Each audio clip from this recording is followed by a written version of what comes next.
Nisim naisim kanuntang na nang maday na bangin hong nung tasakin na may noya nang kong biyahin Lusong kepeuto nang kong patingin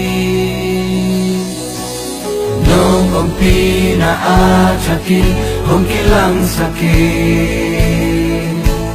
Nung kong pinaatsakin Binitung kong kilang sako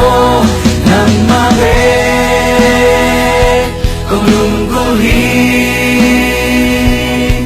Kanuntangan ang kong kisami Nang lawin ichay kenge Nang sumbe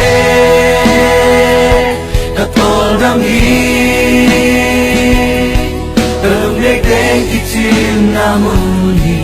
Aku tuh pio Ong kisam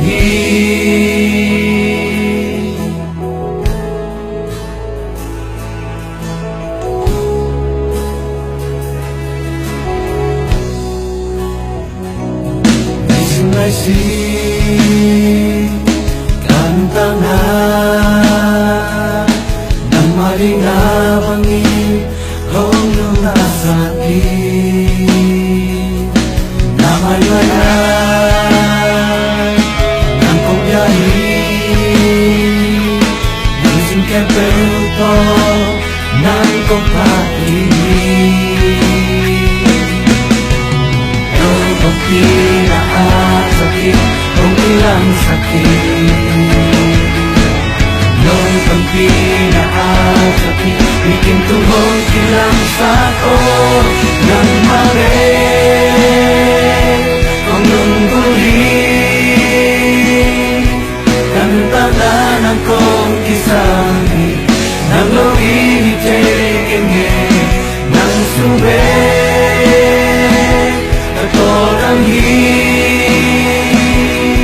Kalungdek-dek kecil namun Apa tuh mongton pio Bukti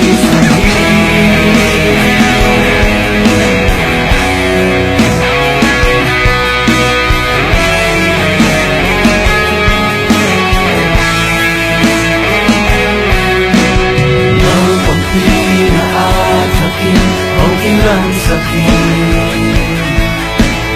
Nung kong pinaatsakin Bikin tuhong kilang sakit